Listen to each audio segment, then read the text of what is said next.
¿Por qué tengo que ocuparme en ella con temor y temblor? Lo hemos dicho antes, pero lo vamos a ver ahora. La razón está en el versículo 13.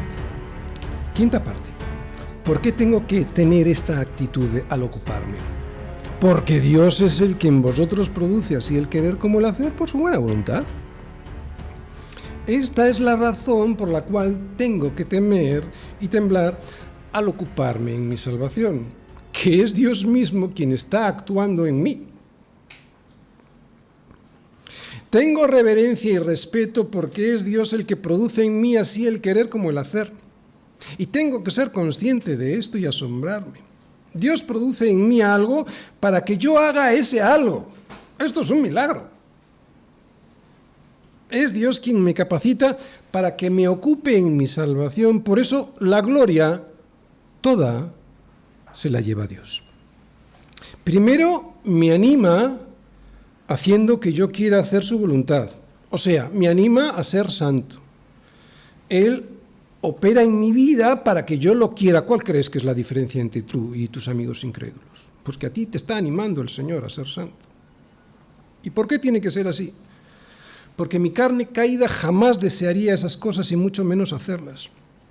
Por eso incluso el arrepentimiento es un don de Dios. Él me anima a que yo haga eso a lo que Él me anima. Que me arrepienta de mis pecados y que siga su voluntad. Es Dios quien nos toca el corazón para que podamos ocuparnos de nuestra salvación. Es Dios quien nos toca el corazón para que podamos escuchar lo que nuestra carne caída no sabe ni quiere escuchar. ¿Qué es lo que quería hacer tu voluntad antes, cuando seguías la corriente de este mundo, antes de ser regenerado en tu mente y en tu corazón? Pues lo que había en esa mente y corazón. Claro, ¿qué va a hacer la voluntad sino lo que hay en la mente y el corazón? Y si antes teníamos una mente y un corazón no regenerados, hacíamos lo que estaba en esa mente y corazón, que eran los deseos de la carne, queríamos hacer la voluntad de la carne y de los pensamientos, por eso éramos por naturaleza hijos de ira, lo mismo que los demás. Querer las cosas de Dios, querer ser santos, es algo que si Dios no lo pusiera en nuestro corazón, no seríamos capaces ni de hacerlo, ni siquiera de desearlo. Es lo que les pasa a los incrédulos, que no hay en ellos este deseo de santidad. Ellos no quieren seguir la voluntad de Dios para darle la gloria a Él.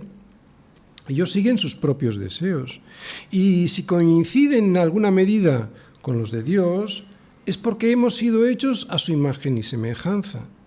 Aunque ahora esa imagen esté distorsionada como una caricatura. Pero desde luego jamás lo harán para darle la gloria a Dios. Pero nosotros hemos sido transformados en nuestra mente y en nuestro corazón. Evidentemente en nuestra carne todavía no, porque no hemos sido glorificados, pero sí hemos sido transformados en nuestra mente y corazón. Aún así a veces caemos, ¿no? Y rechazamos hacer la voluntad de Dios porque hay algo en nuestros miembros, en la carne que todavía no ha sido glorificada, que me lleva a querer desobedecer. El pecado que mora en mí, dice Pablo. ¿Recordáis? Somos libres de la culpa del pecado. Hemos sido salvados del poder del pecado, pero no de la presencia del pecado. Esa presencia del pecado de la que solo nos libraremos cuando nuestros cuerpos sean glorificados, cuando Cristo transforme el cuerpo de la humillación nuestra para que sea semejante al de la gloria suya, y conforme también a la promesa de Romanos 8:30, que dice que a los que justificó, a estos también glorificó. Y no sé si os habéis dado cuenta, pero lo dice en pasado. ¿Cómo que a mí ya me ha glorificado? Es que Cristo ya lo ha hecho todo. Ya está hecho. Ya está hecho. ¿Te das cuenta de la seguridad de la salvación? A los que justificó, ya glorificó. Por eso en este mundo todavía necesitamos que Dios cree en nuestro corazón el deseo de hacer su voluntad. Y no solo el deseo de querer, o sea, quererlo, sino también, nos dice Pablo, el de hacerlo. O sea, la capacidad de hacer lo que Él dice que tenemos que hacer. Así pues, Dios primero me anima haciendo que quiera y luego me capacita haciendo que haga. Me da las fuerzas para que pueda hacer su voluntad. ¿Por qué crees que puedes decirle no al pecado? ¿Alguien piensa que está en él esta fuerza para rechazarlo? Es cierto, a veces caemos, pero ¿cuántas veces resistimos al pecado, verdad? ¿Creéis de verdad que esa fuerza está en nosotros? De lo que tenemos que tener cuidado es de no resistir al Espíritu Santo que nos está animando a hacer la voluntad de Dios. Esto es a lo que hay que temer. Cuando nos resistimos a lo que Dios está haciendo en nosotros. Y esto lo hace Dios por su buena voluntad, porque nos ama. Mira, si estás en el suelo, si te cuesta levantarte porque estás en el suelo, pídeselo al Señor, que te levante. Igual que el paralítico de Betesda. Señor, no tengo quien me meta en el estanque, pero no te quedes sentado en el suelo. Ocúpate porque eres responsable de entrar en el estanque una vez sanado. Jesús no le metió. Fue el paralítico quien lo hizo después de ser sanado. Termino. Sería absurdo que Dios nos hubiese llamado a su salvación, pero que no terminara su obra en nosotros, ¿verdad? Además, es una promesa que viene por toda la Biblia. Os recuerdo una que ya os acabo de decir: a los que predestinó, a estos también llamó, y a los que llamó, a estos también justificó, y a los que justificó, a estos también glorificó. Pero antes de glorificarnos, nos va preparando cada día para ser más santos, cada día para ser más conformes a la imagen de su Hijo.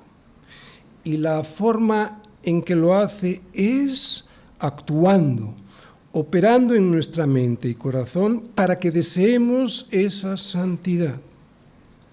El problema viene cuando no obedecemos. ¿Sabes lo que aparece entonces? Si eres un hijo de Dios. Aparece la misericordia de la disciplina. Misericordia que consiste en que, por amor a nosotros, nos castiga con disciplina. Voy a hablar solo por mí, aunque sé que aquí todos participáis de este mismo sentir. Una enfermedad, como fue en mi caso, un fracaso matrimonial, una quiebra económica o una pérdida muy querida de algo o de alguien. Así es el amor de Dios. Un amor inmenso que es capaz de hacerte pasar por semejantes pruebas para que alces tus ojos al cielo y te preguntes de dónde vendrá tu socorro. Y al levantar esos ojos al cielo, sepas que tu socorro viene del Señor, porque ha sido Él quien ha hecho los cielos y la tierra. No siempre nuestro sufrimiento proviene de la disciplina de Dios debida a nuestra necedad, no. Pero en muchas ocasiones sí que Dios disciplina a sus hijos, porque el Señor al que ama disciplina y azota a todo el que recibe por hijo. Por tanto, ocúpate en tu salvación con temor y temblor. Amén.